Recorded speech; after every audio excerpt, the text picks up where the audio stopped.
Welcome back, everyone. We are here now for our development update for the month of June. This is also a community Q&A session, and today here live from Origins Game Fair in Columbus, Ohio, we're actually going to have an extended Q&A session. So the last several months, as we've been providing updates, we always run out of time for questions. So I take questions from the forums, and then I take questions from chat, and I never have time to go through them all. So since we have some extended break time built in a little bit to the end of this part of this, our stream today, we're going to try to tackle as many questions as I can before I completely give out or my voice goes away. So we're going to answer some questions.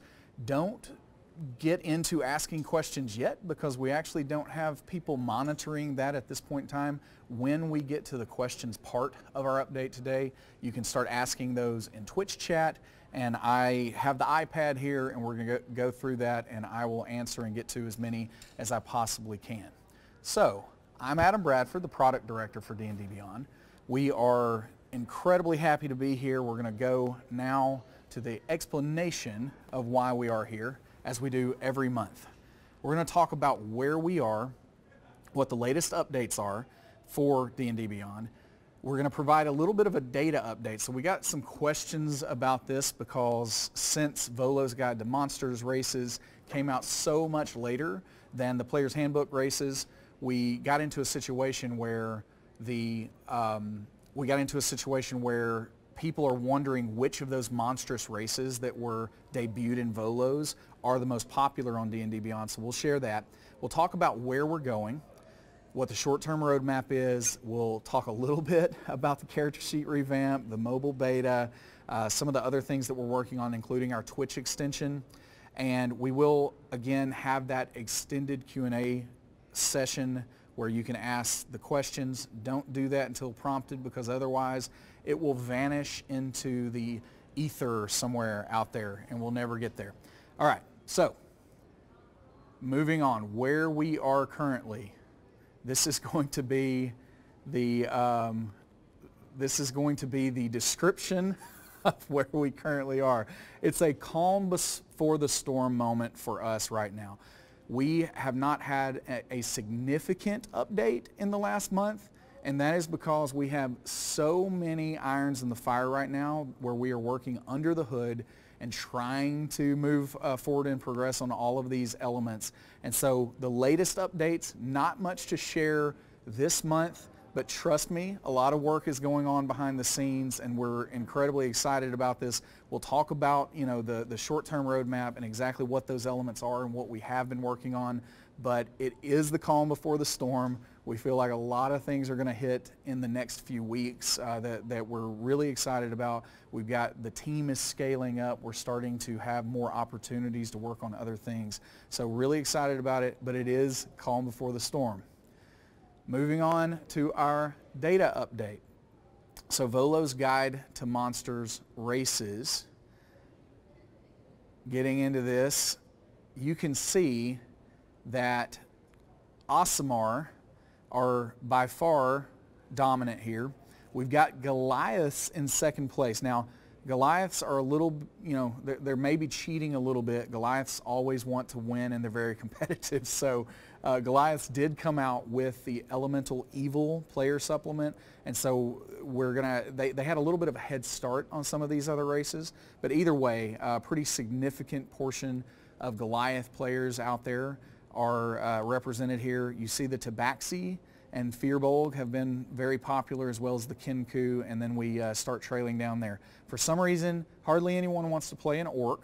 I don't quite understand that. Now, I do like half orcs better than orcs, but orcs are still kind of incredible. So I guess I will have to start some kind of campaign to get people to start paying more attention to the orcs. But this is the representation that we currently have with over, I think at this point we're over 3.5 million characters in D&D Beyond.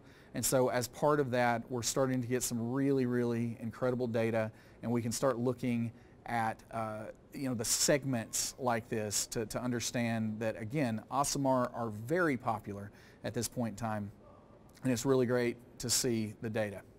All right, where we're going. Let's talk about that. So as I did last month, I want to be sure that we're breaking down what is in progress. This means that we have actual developers that are putting fingers to keyboards and working on these features at this point in time where there's no confusion, because I think even with our character sheet revamp that we've been working on a little while, I think there's the perception that we're actually that we've been spending more time on development than we actually have been, because we started showing this pretty early where we could get feedback in the concept phase. And so no actual code development was going on when we started showing that off. We were trying to gauge community feedback about our direction and how we were conceptualizing the revamped character sheet. And so of course that was positive feedback that we got at that point in time, and then we moved forward going that direction. And doing so, we started development. So we actually have not been working on that for as long as I think a lot of folks in the community think. And so this is why I'm trying to make this distinction at this point in time, where you know what is actually being developed versus what is kind of on tap and on deck for us to develop next. So the character sheet revamp, we've got the new layout, read-only, be able to copy characters, PDF updates that I'm incredibly excited about. We've gotten that completed. And we're playtesting it now. Really, really something, and I know everybody is hoping that I'm going to just drop it like a microphone in the middle of things today. I hate to disappoint, it's not happening today. I did tease last month in our update when I thought the target would be for that release. And if you paid any attention to that, you should have a good idea that it is not too far away, but it's not happening today. But it is really, really close. I'm really excited about people getting their hands on it. It's something that I have told this to so many people so many times. I can barely look at the current sheet anymore. And again, I don't think it's terrible, but after using the new sheet for a few months here and trying to play test and trying to make sure that we're capturing the pain points and addressing them and making these improvements, I am really excited to be able to unveil this on the community soon, TM, but actually soon this time. All right, mobile app beta. We have phase 2 coming up, which right now I was walking around the show floor of Origins yesterday, actually was talking to someone that said that they loved the mobile app, but that they really wanted a way to be able to search for spells and magic items and monsters in an easier way than having to search within the books themselves.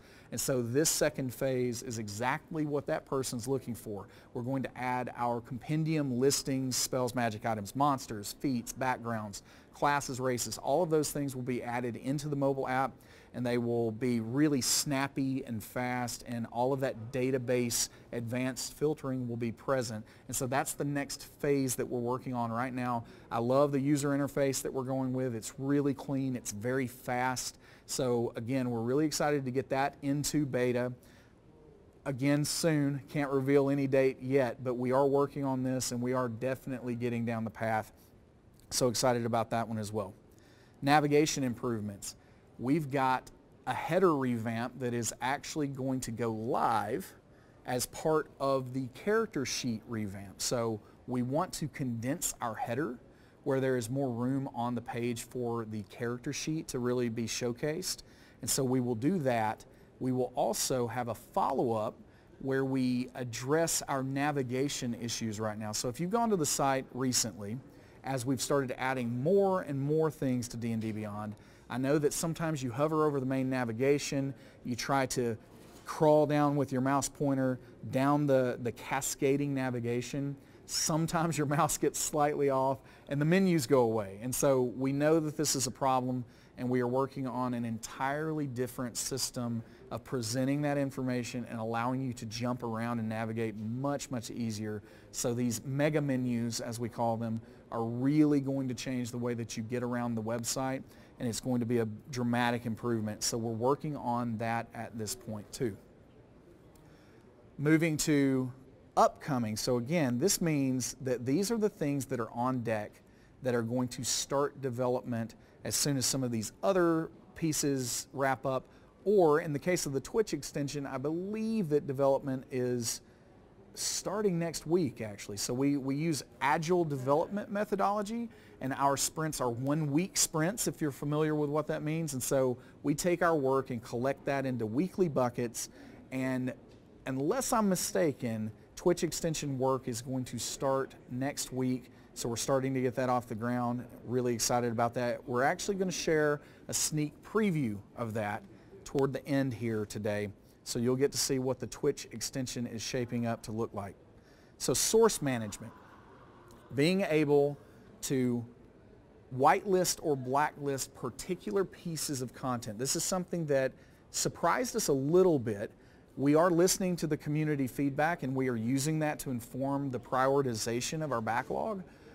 And we did not think that source management was as important as the community has let us know that it is. And so it's one of those elements that we've pulled up the roadmap just a little bit. It's something that we're going to try to work on after the character sheet revamp, and then some follow-ups to the character sheet revamp that are character-centric. We're going to get into source management. The idea here is that official content would always by default be whitelisted, and then if you don't want that content to be available either at your account level or your campaign level or at your character level, then you could blacklist it. So if for whatever reason, I don't know why you would be mean like this as a dungeon master, but if you didn't want someone using the subclasses out of Xanathar's Guide to Everything, you could turn off that source for your players within a campaign. Or you can make sure that your players can't see the upcoming Waterdeep Dragon Heist adventure content in the compendium. So, you know, they can still go to a bookstore and read ahead if that's what they choose to do. But within D&D Beyond, the content sharing that comes from having a master tier subscription, you could keep them from seeing that within the campaign and within the context of that campaign content sharing. So with that, we have the additional content, so such as the Blood Hunter Critical Role content, some of the Unearthed Arcana content, the playtest stuff that we've started adding to the platform, those will by default be blacklisted. So if you want that content, you would have to cherry pick, I want to allow Unearthed Arcana content, or I want to allow Critical Role content, or within that content, I only want to allow this particular subclass or race from those sources. So we're going to really do a great job with the source management piece to give dungeon masters and content sharers and players the ability to fine-tune what is showing up for them at any given time within the tool set and what is available for players to peruse and read. So that's something that we're going to move into pretty soon. And then we do have our Twitch extension, which is an interactive stream overlay. And again, we're going to see a little bit of a picture of this shortly. And I think a picture's worth 1,000 words. So I'm not going to share too much more on that. So moving on to the character sheet revamp. We have not shown you guys any mobile views yet for this. And this is the first time that we're sharing a little bit of that. We've told you before that as we approached the character sheet revamp, we knew that we had problems that we needed to address, but we wanted to be patient and hear all the feedback from the community where we could start to really get into the mindset of the player at the table. We wanted to use this ourselves. We wanted to play test it and dog food it, as they call it, in the development community. So we wanted to start using our own product and figure out where the pain points are. And this revamp is a reaction and a response to that. And so for the sheet itself, we saw that most people, it was something like 68% of the people that were visiting the character sheet were doing it from a desktop resolution. So they were using it on laptops or possibly on breaks at work or whatever. I'm not condoning that. I mean, you can look at what you want to during your breaks at work. And so as this is going on, we see that the character sheet is being used on desktop to a great degree. And so we wanted to focus on the desktop view and really, really nail that. But then even though we weren't developing the mobile view, we were keeping in mind the entire time exactly how it would work, exactly how it would condense down and operate. And so you're seeing a little bit of a sneak peek here that what we have on the main page with your ability scores and your saving throws, and then if you scroll down slightly, you're going to have proficiency bonus, inspiration, some of the tracking like that. On that first page, as it currently stands in the current sheet, you have to swipe to get to your skills, for instance, or to get to your proficiencies. You have to swipe, swipe, swipe. And sometimes you have to swipe many, many times to get where you want to be. So we've completely eliminated that, and we've made it to where swiping, that action of swiping, what it is doing, it is pulling in and out the sidebar. So you can see in the middle picture here on the screen that the sidebar is giving you deeper information. So if on your phone you tapped strength right there, that box where strength is, you would see that in-depth information about strength as an ability score, and you could see that on tap, and then you could swipe it away with your finger. You can tap outside of it, and that sidebar is going to stow itself. But then if at any point you want to pull that back out, you can just simply take your finger and pull it back out. So swiping is not how you will navigate around the character sheet on mobile any longer. Instead, you will use what you're seeing on the far right image on the screen here, which is a quick just dial or radial menu here that if you tap the button in the bottom right, it's called a floating action button. I found that out about a year ago. So the FAB, as we call it down there, you can tap that, and then that menu will animate out, very quickly. And so if you want to get to your spells quickly right now, you would have to take your finger and swipe at least 4 times, I think. It might even be 5 on the current sheet. And then you maybe, finally get to your spells, and then you're looking for spells. In this new revamp, you'll be able to tap the floating action button at the bottom, hit spells very quickly. We're trying to keep that menu as condensed as we can, where you can get to it with one hand. And so you can tap, you're at your spells, and you're where you need to be. So anywhere that you need to navigate for the major sections of the character sheet, the intent is for you to tap 2 times to get there. And so that's where everything has been going with the mobile part of this process. On tablet, we didn't put any tablet screens in here today, but on tablet you will be able to, the menu will operate the same way. The sidebar will simply cover a smaller portion of the screen, and then more of the character sheet would show behind it, and we're not going to have the overlay that you're kind of seeing there on the phone. We see on the phone that it is a little difficult and jumbled if we didn't have that overlay. But on tablet, you'll be able to see it very, very clearly. You'll see that the sidebar swipes in and out. On some of the giant tablets, like what I am using right now, this iPad Pro, you will actually just get the desktop view of the sheet delivered to the tablet itself. But on the smaller resolutions, this is the direction we're going. We have been playtesting this quite a bit. We've been going through user experience testing, and we really think that being able to get to those sections that you need, because it never fails. Your Dungeon Master asks you for your spell save DC, and you need to know what that is quickly. In this new world, you're going to be able to click the button in the bottom right, click spells, and then you'll immediately see your spell save DC blasted right in front of your face. So the convenience is what we're going for here, and this new system, I think, really enables us to do some great things there. All right, the Twitch extension, showing off just a little bit about what is going to happen with the Twitch extension. I'm sure you know those guys there, so they run a popular streamed D&D live play show. So with the Twitch extension, the way this is going to work is it's going to have some configuration options where you can display this on the left side of the screen or the right side of the screen, but it will have a tray that overlays onto the stream itself, and when you hover on the screen, you're going to see that overlay pop out, and then you'll see the characters that are around the table in the campaign and so on, and you'll be able to hover over the character portraits to get additional information. So if someone is poisoned and they've tracked that status condition in D&D Beyond, you'll be able to float over the icon and you will see the tooltip for the poisoned condition. So it's hard to remember all the conditions. You can hover over and you know exactly what's going on with that character. We're going to keep track of hit points, so at any given time during a combat, you'll be able to see what people are, what their status is and how they're doing in a fight. You'll also be able to click on the portrait to pull out this card information that you see on the screen there that gives you a brief overview of what's going on with that character, what their ability scores are, and some other configurable. So some of that there is configurable and you'll be able to pull in different things as a dungeon master or as a stream producer. You can pull in different things there to display in that card, and all of this is automatically updating because as people use D&D Beyond at the table, this will be pushed through to the stream, and so you'll see it right there. With the extension, you're also going to be able to, with the character sheet revamp, we've got read-only updates coming. So you will be able to see characters from Critical Role or characters from Dice Camera Action, and their actual characters would be out there. You could go and look at their character sheets. You can't do anything to them because you're not the owner of that character, but you could pull down copies of their characters and use them on your own account.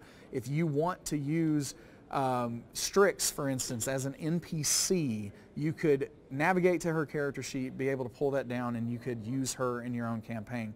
So from this interface, you will also be able to click on the card, go to the full character sheet information for that character. So this is just the first version of what we're going with our Twitch extension. We're really excited about it. Like I said, development is about to start here, and we hope to have more updates on this, and we can give you some timelines as we get into the process and get under the hood and see how tough this is going to be. But we're very confident that this is going to be a great new way to engage with streamed content, and we're going to be able to potentially get rid of some of the never-ending cycling between character cards that go on these streams, where users and viewers can go on demand and see what they want to see about that character. Very excited about it. All right. Now we are to the question and answer section.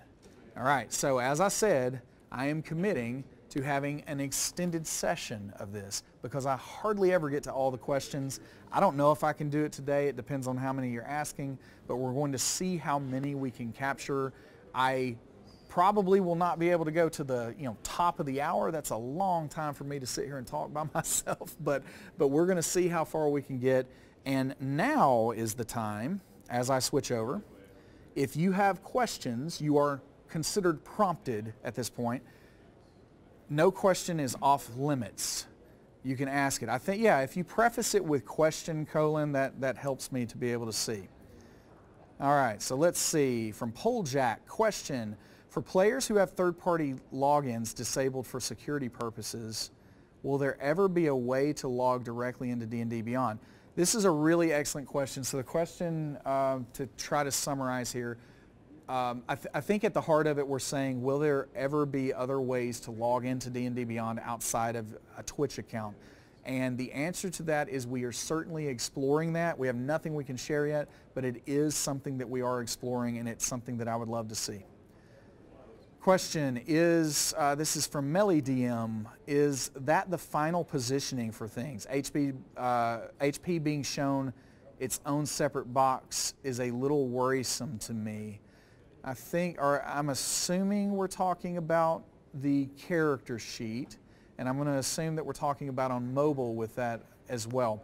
So this is going to be, what you're seeing there, we are still finalizing the complete pass on mobile, and some things could potentially end up changing. One of the reasons that hit points are their own separate place right now is because we have a great deal of automation that's going on with that. And in the mobile view, we actually want to expose that right out for the player to be able to use very quickly. So that is the reason it is in its own section. We will certainly play test this with the community, keep expanding that play test. If we see that there are pain points there, we will adjust. But I think, and I encourage you all to really use it and see how that feels. For us, as we've been playing around with it, it is really natural at this point to hit the button, hit points, and then I have a wheel that I can use. I have ways that I can adjust my maximum hit points. There's a lot on that screen that would be difficult to shove into that main page. So we'll keep an eye on it, and it's a good question. We'll see what we can do. Have you seen any, this is Errorpheus. I'm not exactly sure, sorry about that. But have you seen any June bugs lately? I actually have not seen a June bug yet. I mean, I think in Alabama, anyway, they start coming later and later. You know, it may be global warming. I'm not making any political statements or anything, but I don't know what's going on with the climate. But ultimately, the June bugs are getting later and later. They may be renamed at some point to August or September bugs. We'll have to see what happens there. All right. Melly DM again, question. Now that the character sheet revamp is nearing completion, is the team going to start looking at some improved campaign management tools? If so, are there any hints that you can give about what that might look like? Okay, so that's a very good question. As we've found in the past, it's difficult to define what people mean by campaign management tools. So some people think that that means encounter building, monster building, and so if you fall into that camp and you think that that is, you know, part of campaign management, then yes, we are absolutely moving in that direction. And it's not on the short-term roadmap, but it would be basically the midterm roadmap for starting that development and starting conceptualizing exactly what's going to happen there. So if you're in that camp, yes. Outside of that, if we're talking about something that gives you the ability to create pages or wiki entries and that kind of thing, that is a little longer term, but it is something that we're exploring, and we're continuing to get feedback from the community to make sure that we're very clear on what the needs are. And once we feel confident about that and we've vetted that across many, many people, unfortunately we can't just take the few people that we sometimes see on social media or even on the forums. We have to really mash that feedback against several sources to make sure that we're doing what the community really, really needs. We're in that process now of campaign management and vetting those things out, but it is something that we are heading toward, and it's something I'm excited to get to. Let's see. All right, somebody said that I'm not by myself, I'm with you. Yes, I am. I'm with you. You're in my heart. Thank you. All right, so I don't know if I can read that. Ein MC is what I'm going to go with there. Question, for the love of all that is holy, when will DMs finally see some love with campaign management tools? Wow, what a follow-up. I'm not exactly sure that this is for the love of all that's holy, but we are going to be trying to introduce more and more of that, especially with Encounter and Monster Building later this year. Let's see. Question, Zezer. Question, Muscle Wizard win? I don't understand that question. I mean, it sounds like a concept I would like to play if that's what we're asking. So we'll see what we can do. And let's see, no questions off limits. So like, what are you wearing? I'm wearing a bowling shirt. Someone at some point in time thought that it was a good idea to do D&D Beyond. Oh, my producer got really mad at me right there because I just used I wiggled the mic. But somebody thought it was a good idea to do D&D Beyond branded bowling shirts. I'm not exactly sure, but I mean, you can judge for yourself. I mean, I look pretty good in it. So that's what I'm wearing. You can't see it, but I am wearing pants, so I assure you that that's happening too. All right. Let's see. Question, and this is from Haster LP. You mentioned a system for sorting your characters with folders. Is that still planned? Yes, that is planned. I'm not exactly sure whether that's going to slide in, but that's one of those things that's bubbling at the top, and we're going to see when we can squeeze that in, because improved character organization and being able to find your characters quicker and easier, and even allowing for NPC type folders, all of that is something that we want to get to. And as kind of a piggyback to that question, we want to get to the point where even with campaign content sharing, we are basing that on the player instead of the character. And so the idea is we want to remove the limit of 12 characters for a campaign, where a DM can pull in 50 NPCs if she chooses to do that. And so in that case, we obviously need some better folder management, being able to group your characters and being able to sort them. That's something that would come likely as a part of that update. Let's see, what else we got? Okay. Question, this is a good one. This is Cyberwolf 1201. Question, either with the character sheet revamp or a future feature. I can tell you it's not the character sheet revamp. So future feature, will it be possible to homebrew other non-archetype class options? So the examples are Pact Boons, Eldritch Invocations, Fighting Styles, 2 existing classes. that is something that's certainly on the list. It's something that we want to pull off. We would love to allow people to add Battle Master maneuvers and all of those class feature options. There's something that we're looking at how we can, to be honest, the biggest challenge here, it's less about making those things because we're already using the tools to make those things.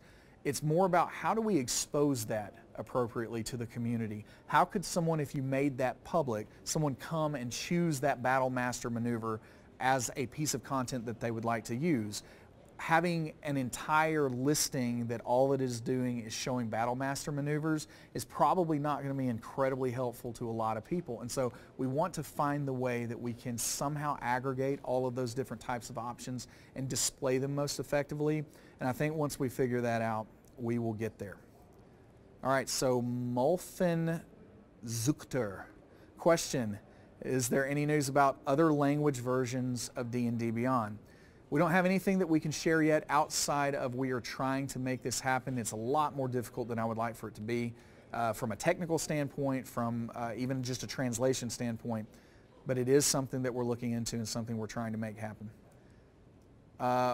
Auric Bot, question, DM Battle Tracker, Initiative, Monster Stats, etc. Yes, it is something that we plan to do. Not exactly sure when. Officer Salt 76.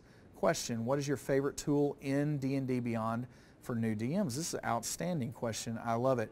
I truly believe that the most time that I have personally, 23 years or something at this point in time, seen at the table is looking up, in particular spells, magic items, monsters, those kinds of elements really, really slow a game down. And so for new DMs in particular, I think one of the best things that you can do to ease into using D&D Beyond is to simply have those web tabs open for spells, magic items, monsters as you're playing. And if someone, one of the players says that they want to cast Tasha's Hideous Laughter, then you can type in Tasha's real quick. You can find that spell incredibly easily and quickly. And I do think that that is one of the best places for people to start. As you start getting more and more into using the tool set, the character builder and the character sheet, especially in a little while here, I almost gave you like the target. In a little while here, it will definitely make your life easier, but one of the best things to do is to just simply make sure that you've got those spells, magic items, and monsters pulled up. It's a great way to get into it. All right, how are we doing on time? Okay, great. Doing great. Let's see.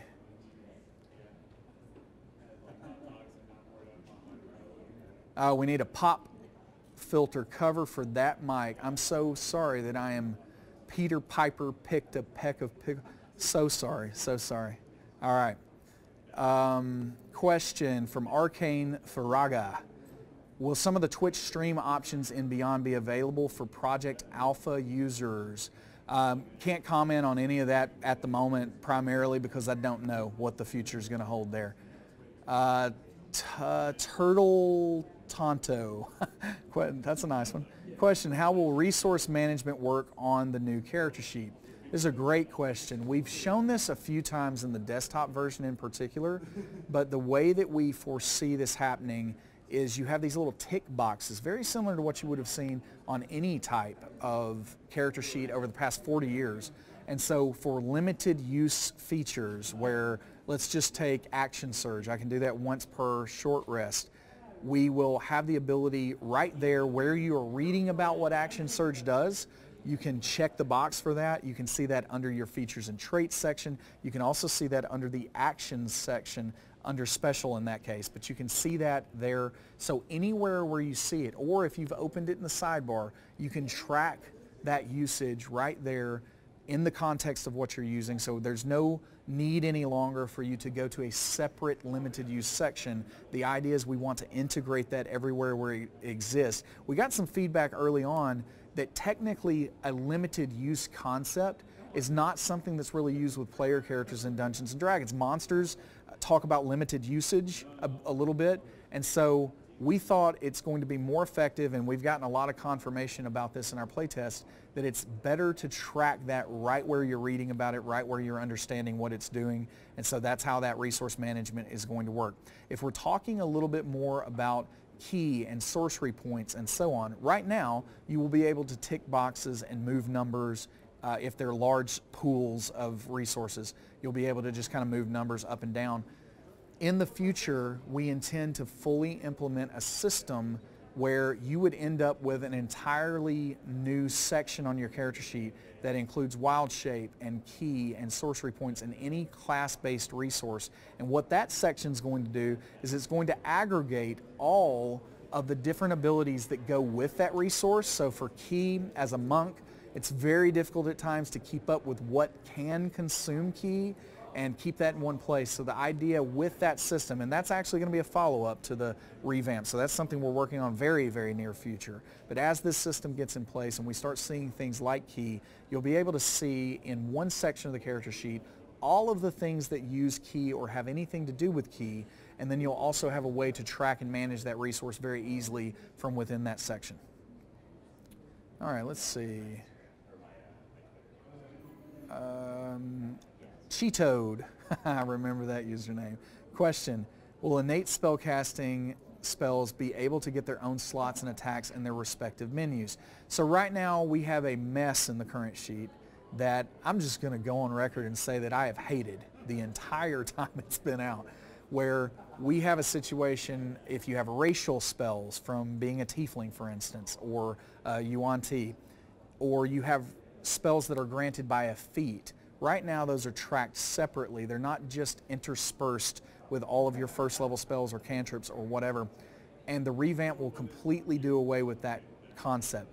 So when you are looking at spells with the revamp, you'll see 0 through 9th level spells, and all of those spells will be aggregated regardless of the source that they come from. So if you're looking for 3rd level spells, you'll see all the 3rd level spells that you know, whether they come from a racial trait, whether they come from a feat or a class feature such as spellcasting.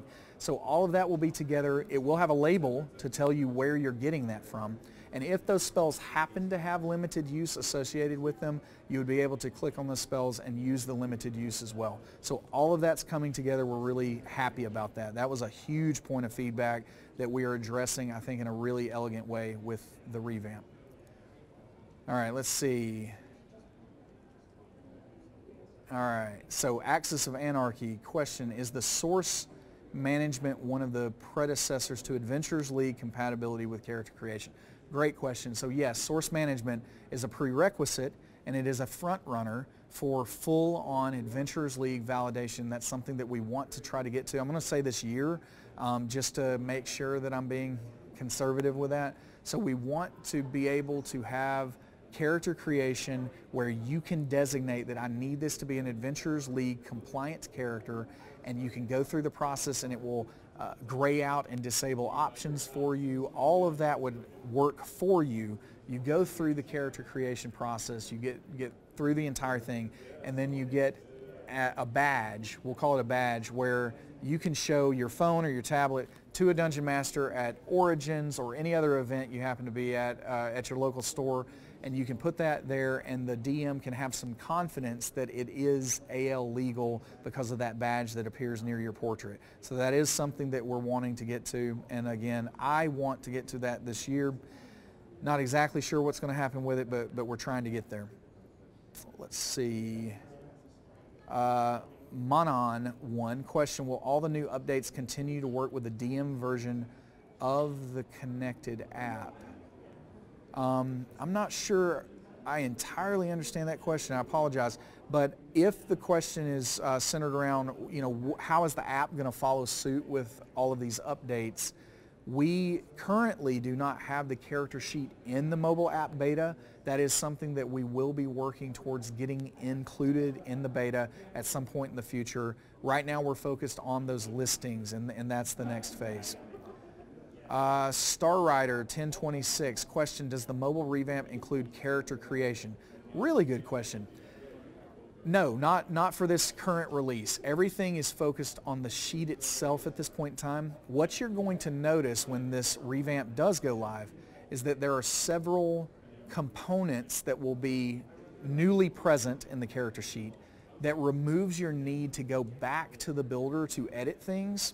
And so the next phase of what we're really going to be focusing on is getting the character sheet to a point where once you initially create a character, you never go back to the character builder. So the idea is that the builder will truly be just that, a builder. You're making a character, and then from there, you never go back there. It's essentially a wizard that gets you started, and then after that, everything is fully editable in the character sheet itself. You'll see in the revamp, for instance, you can add ad hoc feats outside of normal progression. All of that you will be able to do in the revamp, but there will be some elements such as changing your race, changing your classes. All of that you will have to go back to the builder when we initially release the sheet, but then we will be working as a priority on getting it to where you can go into the builder, create the character initially, and then every time you come back to that character, it will be the sheet, and you will be able to edit and change things on the sheet itself. And I think that this is going to be a much more organic flow for people used to doing that, even just with pen and paper and erasing things on the sheet and changing things. So we're really excited about that. Another thing that will happen as part of that builder revamp, I think we're going to go away from that word because we're getting pretty tired of it. But when we make some new updates to the character builder, part of that will be adding a new flow for the builder where we've gotten a lot of feedback about the step-by-step creation as detailed in the player's handbook is not really how a lot of people are using character creation out there. And so we'll be making some tweaks and changes to that a bit. But then we will also, I'm really excited about this one, it will be the fastest way outside of randomizing and hitting that one button. It'll be the fastest way to create a character anywhere, and it's a streamlined flow where you are presented literally with just the options and the choices that you have to make. If something is granted to you by virtue of a choice, you are not going to see any of that information. It will be a very quick and easy form where veteran players in particular can go into that and see the streamlined flow where you choose race, class, your name potentially, and just a few fields, which proficiencies you're choosing, and so on. And you can have a character in less than 60 seconds very, very easily. And that is something else that we're changing about the builder as we get there, and that is coming soon. Let's see. Okay, question. Biblioblade. Far future, do you intend to implement interactive maps for online play? Wow, that is a loaded question. What I will say is there is no telling what the future holds, but we will always keep as a priority making D&D Beyond more and more to an indispensable tool at the table that enhances your gameplay. That's what I'll say at this point. All right. Joined the stream late. Do we have a release date for the character sheet? No. You've got a window, though. All right. Teacher and gamer. Question. I teach 5th grade and use D&D in a writing program. Next year I'll have 4 groups of 6. That's amazing. Outstanding work. Love that. Is there another way to get them a D&D Beyond account besides Twitch, as it will not accept their school email accounts? I think that we also run into some age issues with Twitch accounts as well there. As I shared a little earlier, we are exploring. There's nothing that I can confirm or promise yet, but we are exploring other types of options there, and we are exploring ways for clubs or schools to have access and to be able to get into D&D Beyond easier and more accessibly. So stay tuned for that. Nothing that I can share yet, but it is something that's on our mind. Portal Jacker, what software stack, libraries, so on are being used for the site and or mobile app? I'm just curious, as our site is moving to React, so we can leverage it for our apps to use React Native to have a mostly unified code base for our mobile apps. That's a very good question. I am not an incredibly technical guy, but I can tell you that we are using React for everything that you're going to see in this character sheet revamp. That is all React. At the moment, we use Xamarin for everything that's going on with the mobile app, but we are always exploring technology and trying to figure out what is best for any kind of problem that we have. So we're not necessarily always married to any of these technologies. We're trying to do the best that we can for what the opportunity or the problem we're trying to solve is, but that is what we're currently using for that. Dave HT17, Dav HT17. Question, as a DM, will we get tools to build and track combat encounters? Yes, very excited when we can get there. All right, anything else? Wayward John, question, is a REST API on the roadmap? I can tell you that we are starting to look more and more at what an API would look like. I have no time frames that I can share at this point in time, but I know that it is something that is important to us. I know that it is important for at least a small portion of the community. It's something that we certainly plan to provide. No other details I can give at this point. Let's see. Fork Tongue 32, will D&D Beyond, I'm assuming, ever have a dice roller, maps, etc., so we can use exclusively D&D Beyond over online play? Again, I'm not exactly sure what the future is going to hold, but we're going to continue to try to do more and more and more, especially as the team scales up, to make play easier at the table, and also for online, and also for streaming, because that's a huge part of where D&D is headed. So yes, we're exploring a lot of things at this point in time, and I can tell you that for dice rolling, I love those real dice. You're going to see me roll some real dice tonight on this table. Can't wait for that. But it is something that we know that a large portion of the community wants to see electronic dice rolling as well. So it is on the roadmap, and we're going to try to get to that. Let's see. Limroto, question, will you add common items to add to a bag the player carries around? So this is a question about inventory management. It is definitely something that we intend to do over time, to add an entirely new way to manage your equipment. You're going to see some new things happen with the character sheet revamp. We've made things much easier to track and handle, and you can add these ad hoc items very quickly and easily with the revamp. But we're not done there. We want to do much, much more with what's happening with equipment management, and that will be a future thing for us.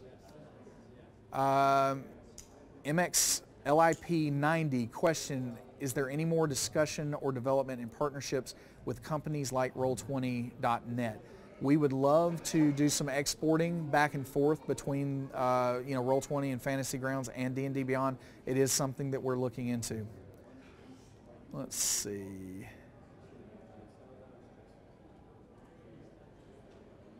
Okay. Hector the Turtle. I like that one. Question, are there any plans to rework the hit points interface when leveling?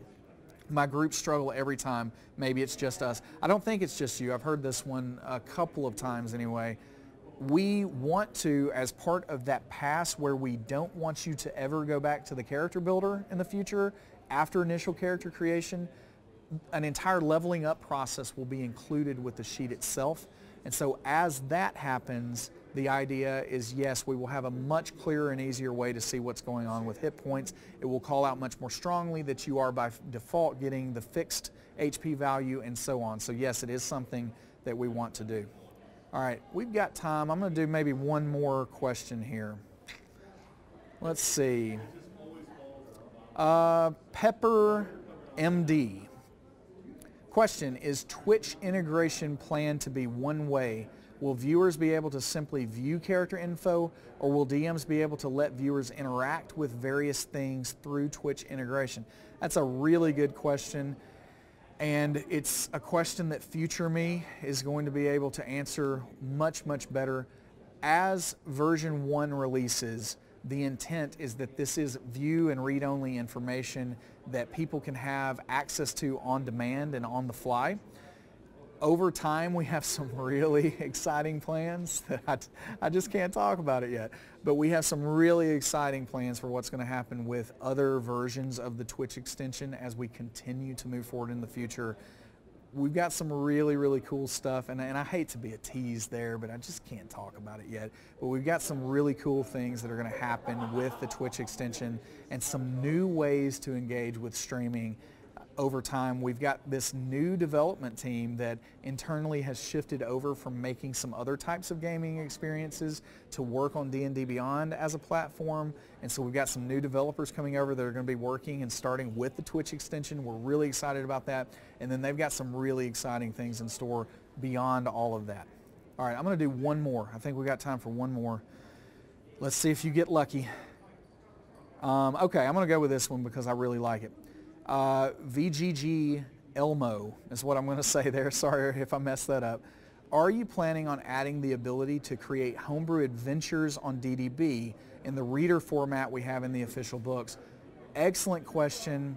And I can tell you that although we have not done a ton of conceptualization of this yet, it is something that I want to see. I really want to see it. And so I imagine that we're going to try to make this happen over time. In particular, as you start to see with Rockma, for instance, some new adventure formats out there, these are some things that we can start to tie into and hook into to make that easier and easier for people. One of the things that I will say when it comes to adventure creation that's really exciting is one of the hardest parts of that is making sure that you have monsters built and ready for this.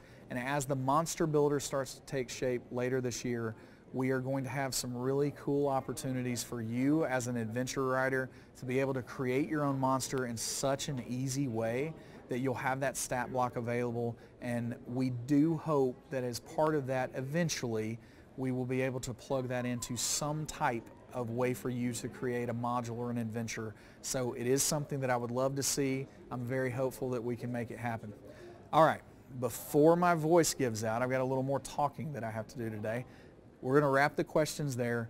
We're going to take a little bit of a break, probably around 10 minutes. At the top of the hour, we're going to be back with Baby Wizards, Kate Welch and Satine Phoenix. Todd is going to be talking to them a little bit about their experiences with Wizards of the Coast so far. Really excited about it. We're going to be on a break, but we'll be right back. Thanks.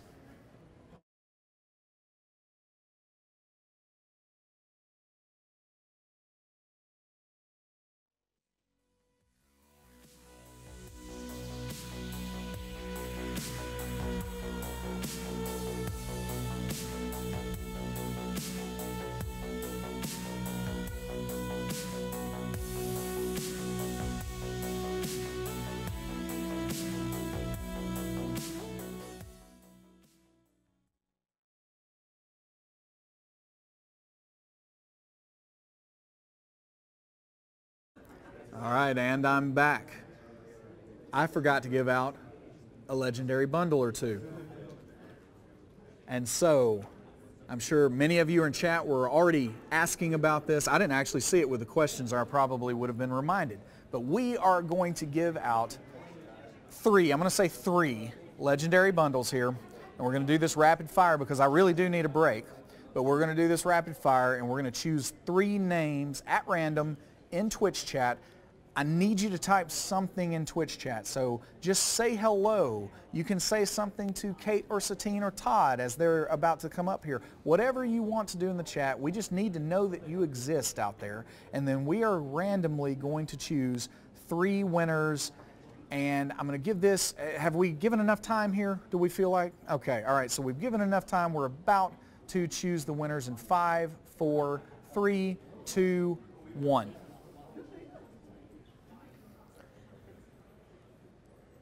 A little bit of a delay here, that's okay, because we've got 3 names to write down. So this is happening, and I think we're going to have a runner that's going to run it hot off the presses.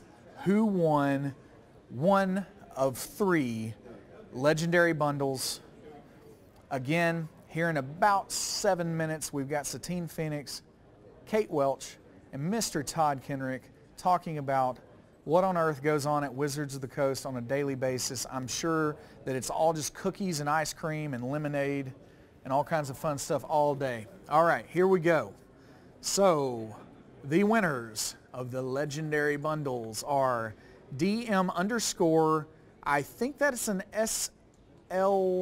SLAE, Sky? Okay, yes, DM_Sky with an IE. Congratulations.